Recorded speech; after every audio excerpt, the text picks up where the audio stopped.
Saruman, one of the most intriguing and tragic figures in J.R.R. Tolkien's Middle-earth, starts his journey as a white wizard, a member of the Astari, a group of 5 powerful wizards sent by the Valar to aid the Free Peoples in their struggle against the encroaching darkness of Sauron.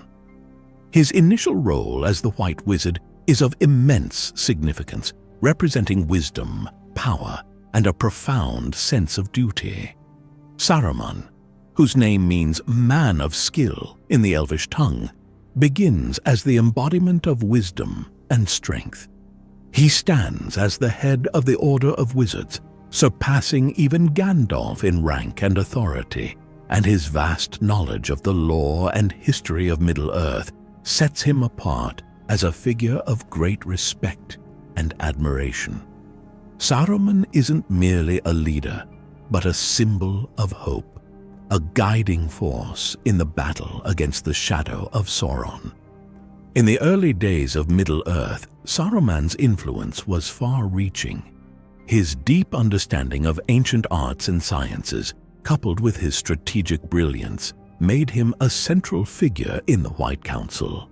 This council, which included other powerful beings like Elrond, Galadriel, and Gandalf, was dedicated to countering Sauron's influence and protecting the Free Peoples. Saruman's wisdom and authority earned him the leadership of this council, further solidifying his status as a primary defender of Middle-earth. His role was seen as indispensable, and he was regarded as incorruptible, a guardian of knowledge, and a defender of the realm against the rising shadow of Sauron. Saruman's origins are deeply embedded in the rich tapestry of Middle-earth's history. Originally known as Kurumo in the West, Saruman was a Maya, a powerful spirit in the service of the Valar, the godlike beings who shape the world. The Maiar, though less powerful than the Valar, were nonetheless mighty beings, and Saruman was chosen for his intelligence, wisdom, and capability. When the Valar decided to send emissaries to Middle-earth to help guide and protect its peoples against the threat of Sauron, Saruman was among those chosen. He was sent to Middle-earth along with 4 other Astari, Gandalf, Radagast, and the 2 blue wizards, Alatar and Palando. Upon his arrival, Saruman quickly established himself as a force for good, earning the trust and admiration of those he sought to protect. His early accomplishments were numerous, and his unwavering dedication to his mission was widely recognized. His rise to power was seen not only as justified, but as essential for the preservation of Middle-earth. Despite his early successes and the respect he garnered, the seeds of Saruman's eventual downfall were already taking root.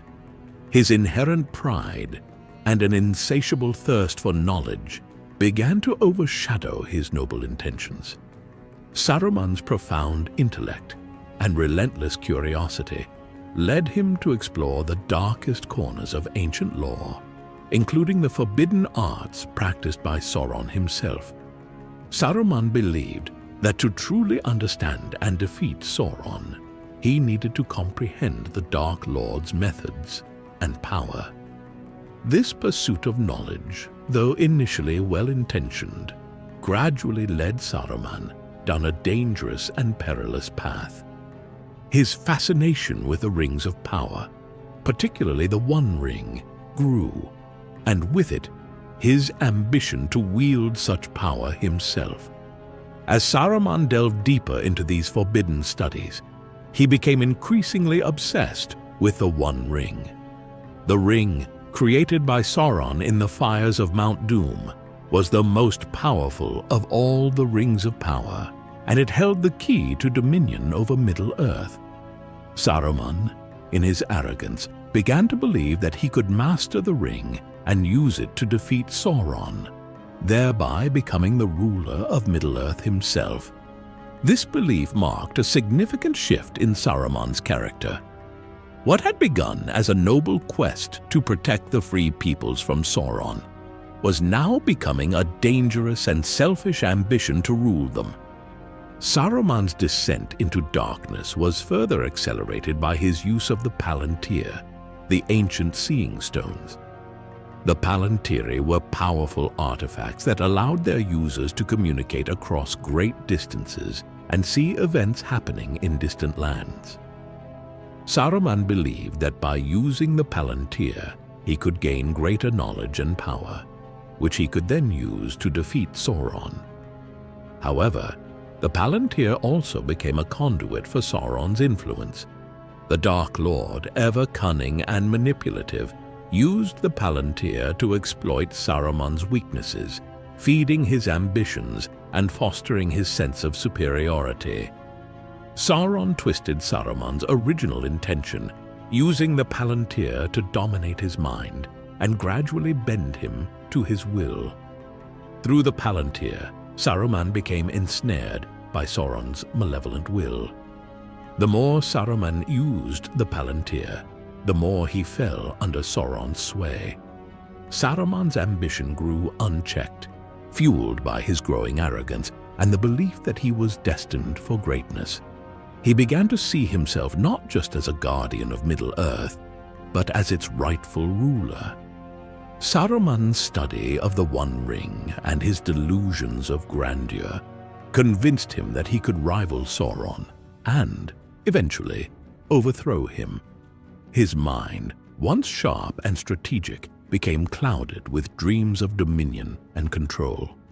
In pursuit of this power, Saruman embarked on numerous secretive projects, experimenting with dark magics and attempting to create powerful beings that would serve him in his quest for supremacy. His stronghold, Isengard, was transformed from a place of learning and wisdom into a fortress of war, fortified with iron and filled with the machinery of destruction. The turning point in Saruman's descent into evil came when he made the fateful decision to ally himself with Sauron, believing that such an alliance would position him to eventually usurp the Dark Lord. This decision was driven by a combination of fear, pride, and a misguided belief in his own abilities. Saruman thought that by aligning with Sauron, he could learn his secrets, gain his trust, and ultimately betray him to take the One Ring for himself. This alliance marked the final severing of his ties with the forces of good and his complete embrace of darkness. Saruman's actions became increasingly ruthless as he sought to consolidate his power, amassing an army of orcs and Uruk-hai to achieve his goals. His plans for conquest were vast, encompassing the destruction of Rohan and the subjugation of the Shire, revealing the full extent of his megalomania and moral corruption. Saruman's stronghold at Isengard became the center of his military operations, where he bred the fearsome Uruk-hai, a new breed of orcs that were stronger, faster, and more resilient than their predecessors.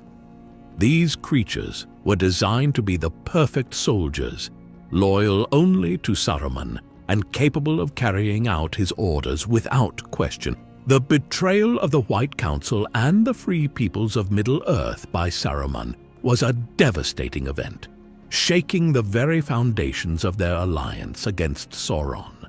Saruman's deception was intricate and deeply felt, as he had long been a trusted leader and ally. His treachery not only weakened the collective efforts against Sauron, but also sowed seeds of doubt and mistrust among the members of the council. Gandalf, in particular, felt the sting of betrayal keenly, as he had long regarded Saruman as a friend and mentor. The shock and dismay of Saruman's former allies were palpable as they struggled to come to terms with the loss of one of their own to the forces of evil.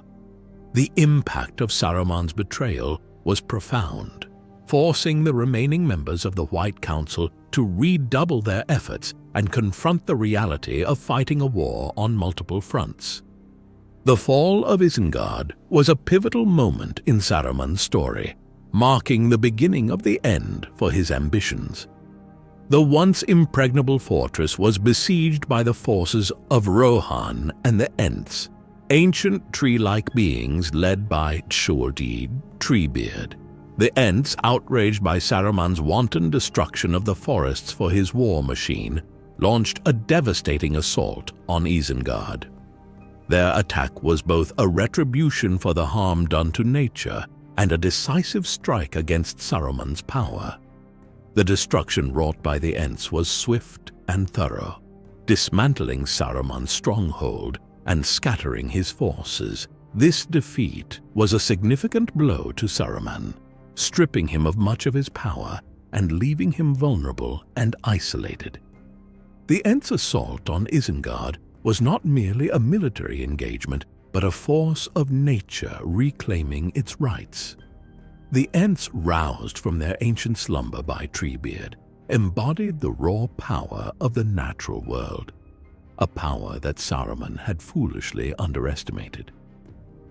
As the Ents tore down the walls of Isengard and flooded its caverns, Saruman's carefully constructed plans unraveled.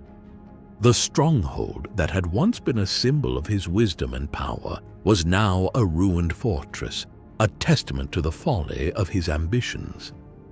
The Fall of Isengard not only marked the end of Saruman's direct influence over the War of the Ring, but also signaled the beginning of his final descent into madness and despair. Even in defeat, Saruman remained a dangerous and malevolent figure.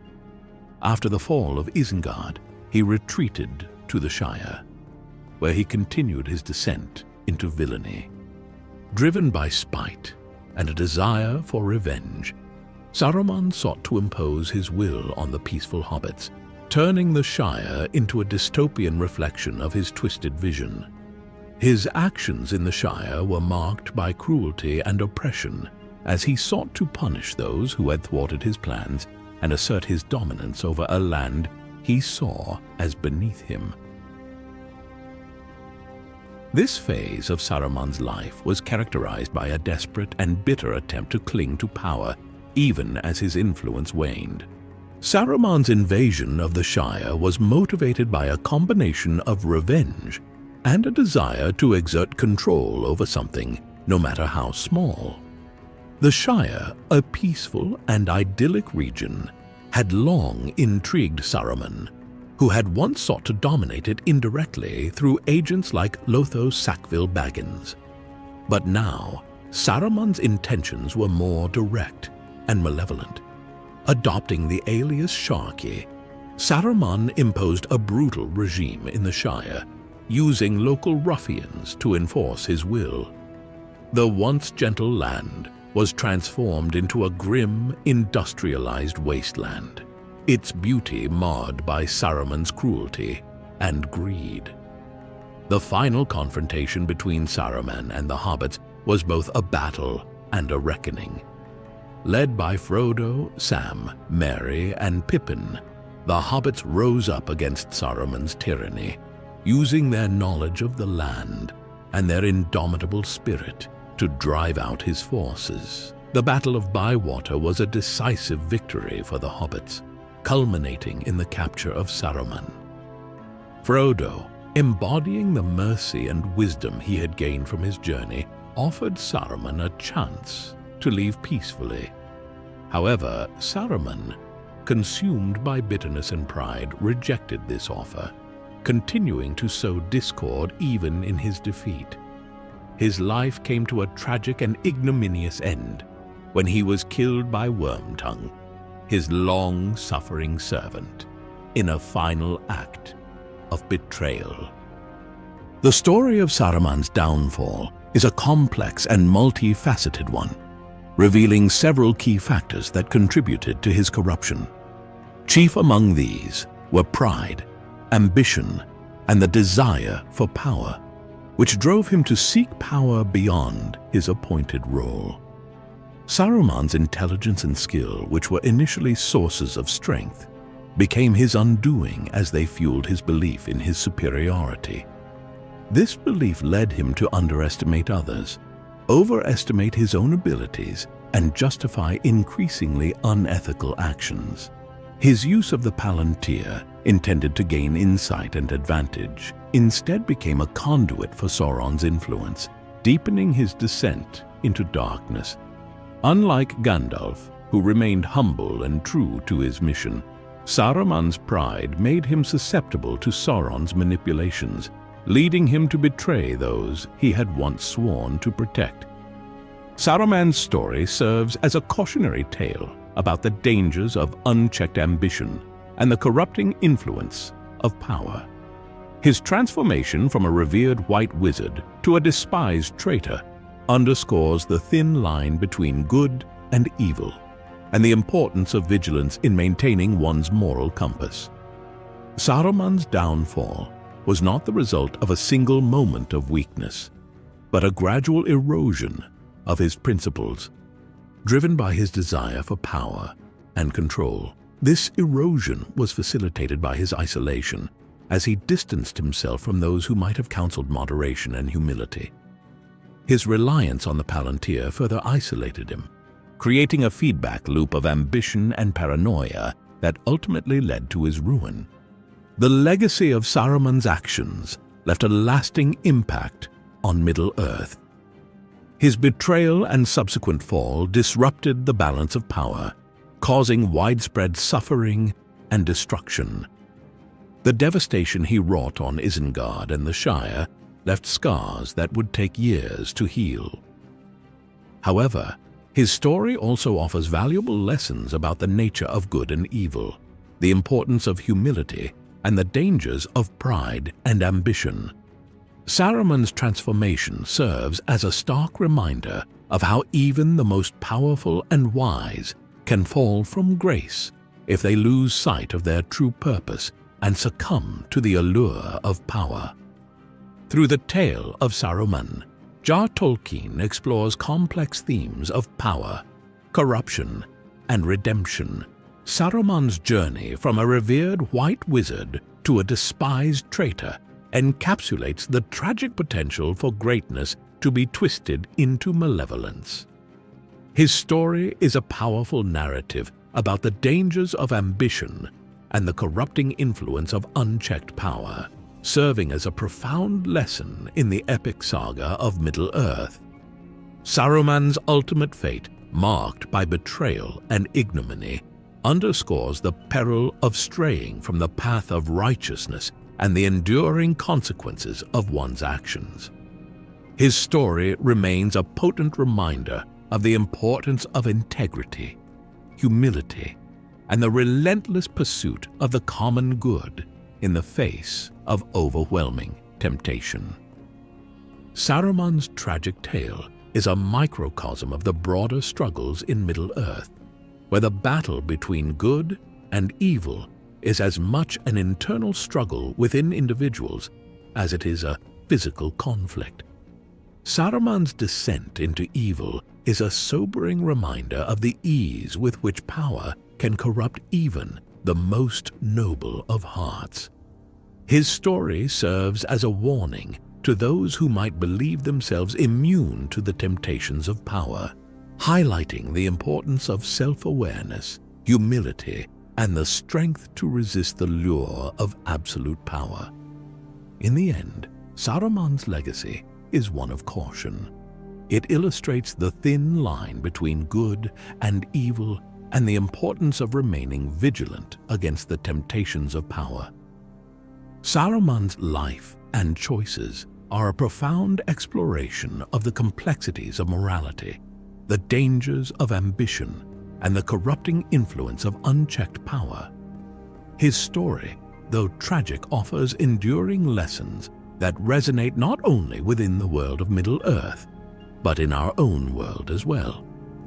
Saruman's ultimate fall from a respected leader to a despised villain is a powerful narrative that continues to captivate and teach audiences about the timeless struggle between light and darkness, both in the world and within ourselves.